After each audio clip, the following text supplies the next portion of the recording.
presumably would welcome that debate. You'd welcome more transparency, and that would allow you then to move forward to talk about the policy in perhaps different ways. Absolutely. There needs to be more debate and more openness. And indeed, my foundation will be publishing quite shortly an informed evaluation of all three reports, because which are not completely, as Bob Watson said, because there were a number of serious criticisms made of the CRU scientists in the House of Commons report. But also, recently, the US National Academy of Sciences has also issued a series of reports.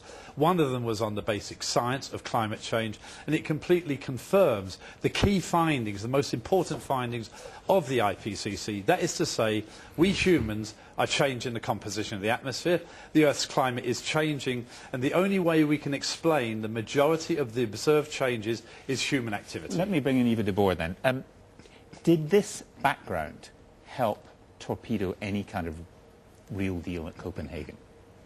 I don't think it helped to torpedo a deal in Copenhagen. In fact, I would argue that there was a good deal in Copenhagen. But addressing the threat of climate change means a fundamental change in the direction of global economic growth.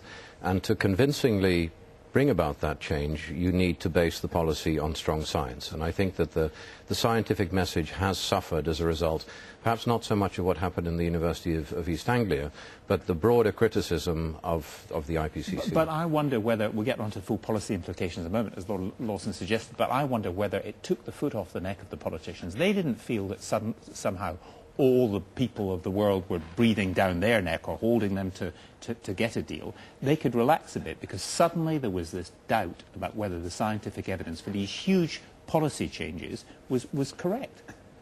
Well, 120 heads of state and government came to Copenhagen. They agreed a long-term goal in terms of maximum temperature increase. They mobilized hundreds of billions of dollars for support to developing countries. Many of them since then have signed up to the Copenhagen Accord and have set national targets. You see this as a success because there are many, many people who thought it was a fairly abject failure. I saw it as a success in terms of a political commitment on the part of all of the major countries of the world to set goals for 2020 in terms of limiting their emissions. What do you make of the comment by your successor, Cristina Figueres, who says, "I do not believe we will ever have a final agreement on climate change, certainly not in my lifetime"? What she was talking about there is that if you look at what the scientific community is telling us, namely that we need an 80% reduction of emissions by industrialized countries by the middle of this century, and a global reduction of 50% by the middle of the century, that it's going to take many negotiating rounds to get to that final result. She was not giving up on the process as a whole. But given the economic impact, I'm going to come back to the others on that in just a second, given the economic impact on all our lives, if there is any kind of doubt about the good faith of the scientists or how they put things together or whether they were unintentionally misleading, whatever the phrase you want to use, if people's jobs and the economies of the world are at risk, that puts much less pressure on the politicians to come to a deal, doesn't it? Yes, but the risk there is, if you look at the Stern report on the economics of climate change, that basically told us that the risk of failing to act on climate change in economic terms is much bigger than the cost of acting on climate change. And the problem that we're in at the moment is that the question marks that have been raised against the scientific findings are making it more difficult for politicians to make some of the fundamental changes possible that need to be made. Do you accept some of that? That, first of all, it makes it more difficult for politicians to make these fundamental changes, and secondly, as the Stern report says, our economic future is dependent upon doing something about climate change rather than suggesting that it's not man-made and it's not as serious as you would suggest. I have yet to discover a reputable environmental economist who accepts the Stern alarmism. Not one. They have, in all the learned journals, it has been completely rubbished.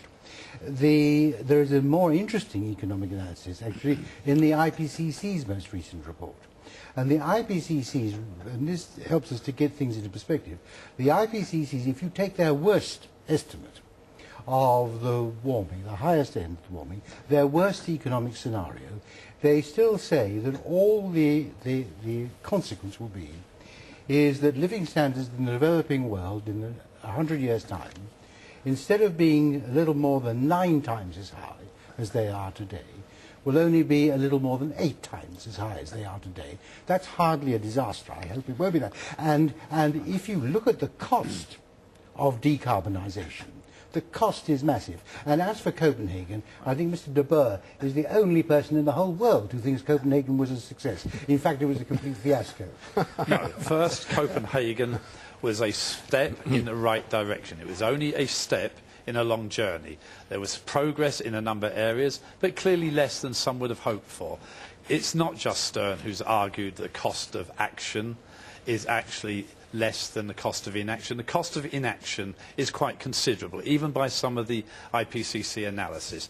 The rate of slowdown of economic growth, even by the IPCC analysis, is quite modest compared to the risks we're putting ourselves at. So we have to look at the issues of how could climate change, almost certainly caused by human activity, how will it affect food security, energy security, security as a whole. And clearly we need to make steps to a low carbon economy, and there are opportunities indeed for the private sector in green technologies, and so there is a whole area where we can look at the whole issue of environmental technologies. Do you think that this report today does draw a line and that people will move on from whatever Copenhagen was, failure or success, small success, depending on your views? Well, it draws a line, but it doesn't draw a line on the whole story. I mean, there were other criticisms of the IPCC, for example, on this question of how will rain-fed agriculture in Africa be affected? How will the disappearance of the Himalayan glaciers affect water supply? Those are some of the questions that are still outstanding, I think, in the minds of many people. You I talked recently to Sir David King, the former chief scientist here, who is certainly no climate change denier, and he says setting what he calls impossible targets is actually counterproductive because it turns people off, and this is a time when people are most concerned about their jobs. Well, I absolutely agree that this is not the time, it's never the time to set impossible targets. But Lord Lawson just said he that makes the EU he says the EU target is virtually that, of 30% reduction by 2020. Lord Lawson said that I'm the only person that believes in the success of Copenhagen. 127 countries have signed up to the Copenhagen Accord. All industrialized countries have submitted targets for the year 2020. 35 developing countries, all of the big ones, have submitted national action plans. So I think we saw in Copenhagen a sea change in terms of climate change policy. Sea change. Now, let's look at the reality, and it is not simply a question of people being concerned about the cost in terms of what it means for jobs, employment and so on. If you look at it from the perspective of the developing world, particularly big developing countries like China and India. China's been going ahead very, very fast, India a great deal.